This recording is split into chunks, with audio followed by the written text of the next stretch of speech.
Hello, this is going to sound like a Nikon commercial. I'm going to sound like a Nikon fanboy, but I don't really care.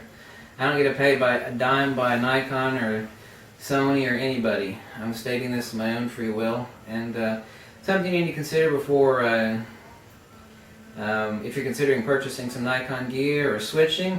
I want you to remember one thing. You can take a look at your camera, but I want you to look at the most important thing on your Nikon that you cannot see. And you know, the camera is only one part of the picture. Pun intended, right? And that is the peripherals.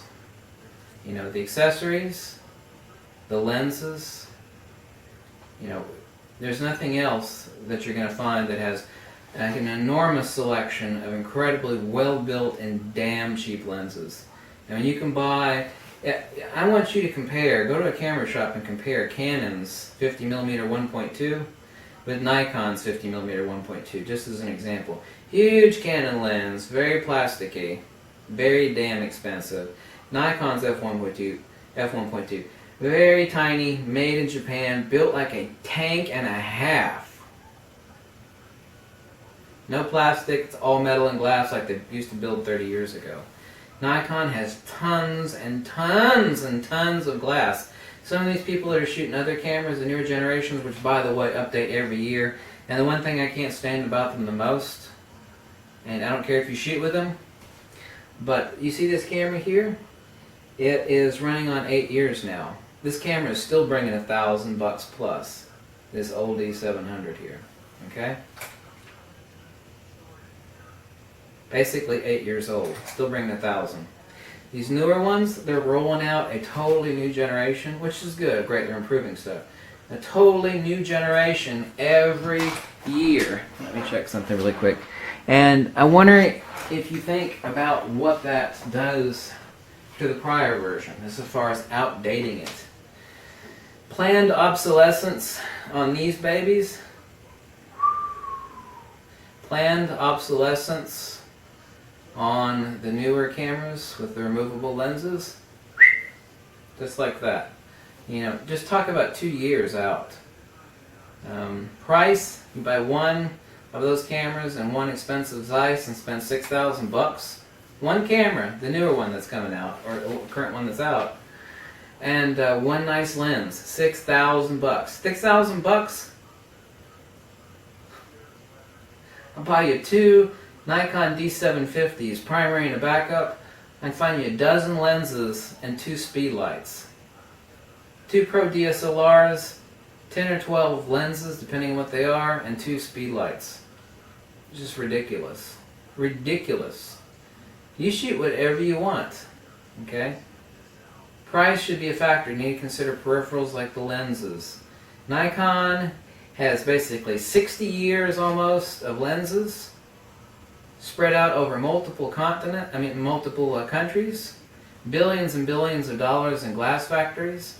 There is a crap load of really awesome cheap glass on eBay and in Japan for sale, and you can really rock it out for cheap. And I'm not cheap. I mean, I've actually had some people recently attacking me saying, "Oh, he's too heavily invested in Nikon gear. He can't afford this new camera that has no mirror." If I had one, this isn't an attack on that system, but you know, if I had the desire to switch, I mean, I'm not locked into Nikon. You know, if I wanted to go out and buy one of those and a pile of lenses, I could do it tomorrow. It certainly has nothing to do with monetary reasons, so don't make that excuse to me.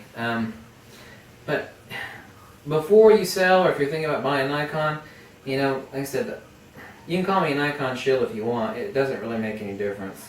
But these are facts.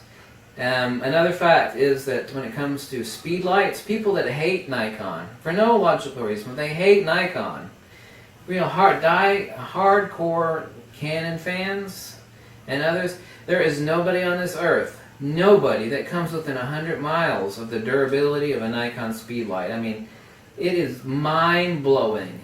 Your ass will drop on the floor. I've got some speed lights that are running on 25 years now. It's not to say stuff doesn't break, but for technology to still be rocking out and rocking hard after 2.5 decades of use, There is nothing that Canon has or anybody has that comes close to a Nikon Speedlight. I mean, it's just phenomenal.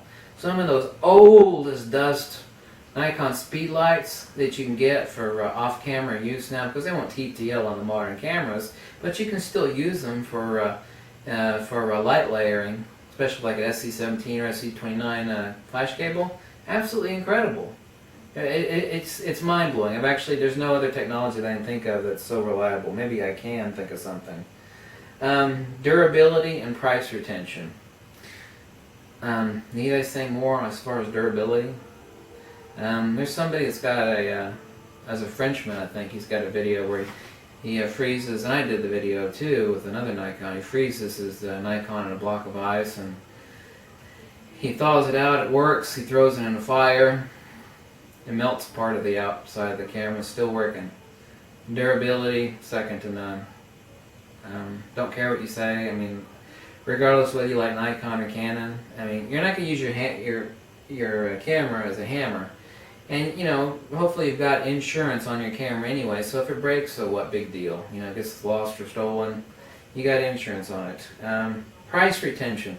I've already told you about this. 8 years out, it's still worth $1,000. You take some of the newer cameras that are rolling over every year, you know, after 1 year, I mean, it's like, oh man, you got that old hunk of crap.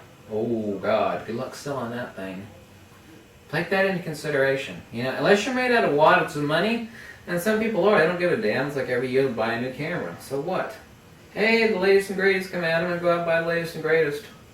So this is what you can't see. When you take a look at your Nikon, or take a look at the possibility of buying a Nikon, take a look at what you can't see on any Nikon. D750, D7100. You have a crap load of 60 years worth of glass, and a lot of it is damn cheap. Damn cheap and extremely well made. The best speed lights on earth. I don't know what else you want. Now, I've got no muscles. I'm mostly fat. I don't know why people have such an issue with these being so big. It's like, well, it's too big. It's too big. Well, this camera is pretty big. It's the Nikon D700. Now, the other ones aren't really that much smaller, although this one's pretty heavy. But I'm all fat and no muscle, and if I can pack around this old girl all day long, and I mean all day long, you know, I don't know what the bitching and moaning is about.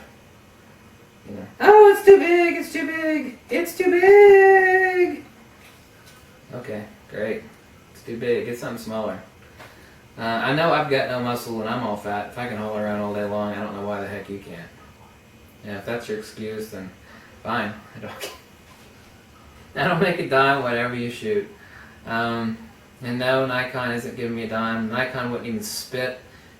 Nikon wouldn't even spit in my face if they saw me. Maybe that's not true, but it's probably something pretty close to that. The last person they want being a hardcore rep on YouTube is like, here's like second or third hardcore Nikon representative on YouTube. Oh, it's this fat tattooed bald loser. He looks like he's half crazy. Oh, great. That's so fun. You know, don't care about it. There's a lot of things I don't like about Nikon, especially the way they run their advertising department. I made a big rant video about that 2 weeks ago. Don't like Nikon representatives because they're not well trained. Not well trained is a horrible understatement. They're just absolutely awful. So anyway, that was my little discussion on things to look at on your Nikon that you can't actually see with your eyeballs. So take that into consideration. Think about it. Make up your own mind, because it doesn't matter to me one way or the other. I just put the information out there, okay? Thanks for watching. Bye.